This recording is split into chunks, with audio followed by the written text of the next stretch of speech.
Remember, electricity is dangerous. Always make sure you're properly trained before working with electricity and electrical equipment. DC shunts are used in battery systems, motors, and power equipment every day.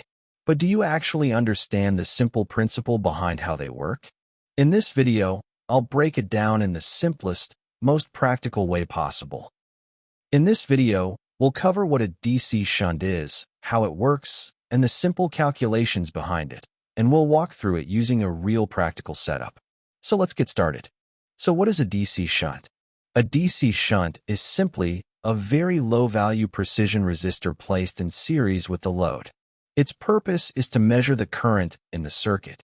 But how does it do that? But first, let's look at our setup.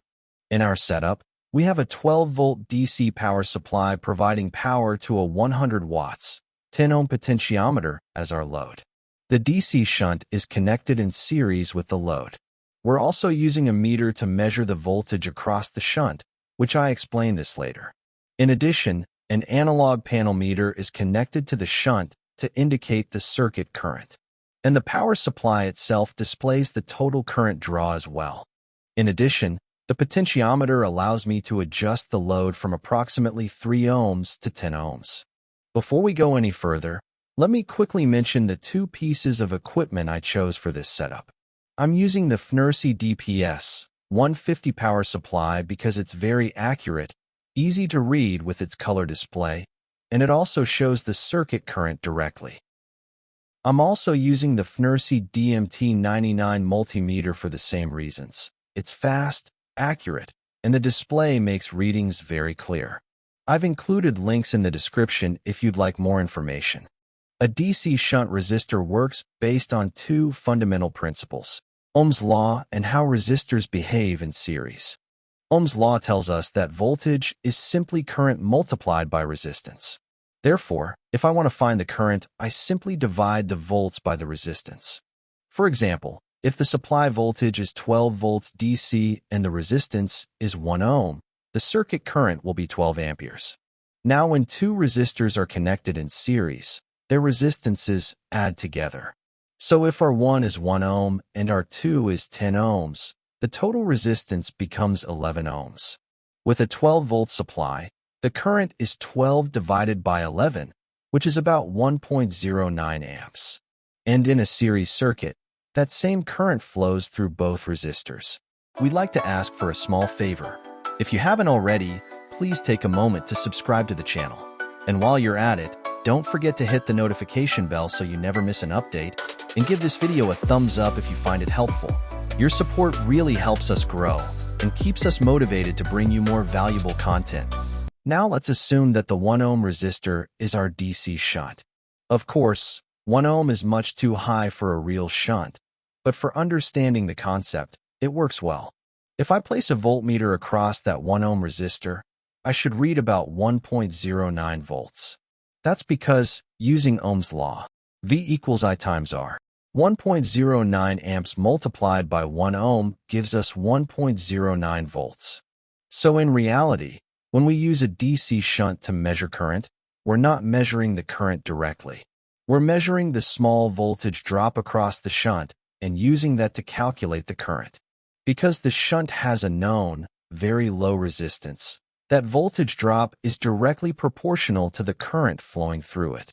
In the case of an analog meter, it's calibrated so that this small voltage corresponds to a specific current value, allowing it to display current directly.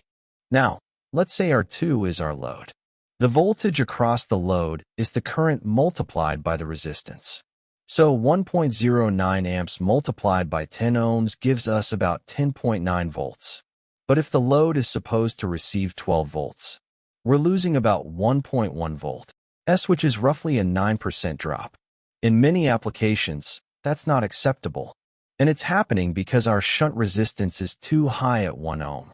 In real systems, a DC shunt has a much lower resistance, so it only creates a very small voltage drop and doesn't affect the load.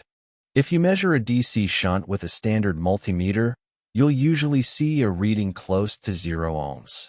That's because the resistance is extremely small, much lower than what most meters can accurately measure. To get a precise value, you need a microohmmeter. These tools are built for very low resistance measurements, and they're typically more expensive than regular meters. Now let's go back to our setup, and I'll show you how we can calculate the resistance of the DC shunt. Here, I'm using a fluke meter to read the small millivolt signal across the shunt. Watch what happens. As I decrease the load resistance, the current rises, and the power increases right along with it. That's because power is equal to current squared times resistance. So when the current goes up, the power increases. Now I've set the resistance so that the voltage across the shunt reads 8.8 millivolts. At the same time, the current draw is around 2.62 amps.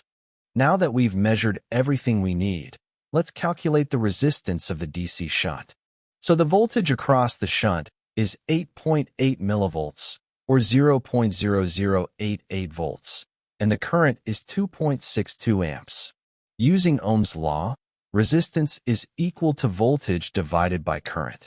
So when we divide 0.0088 volts by 2.62 amps, we get a shunt resistance of approximately 3.4 milliohms.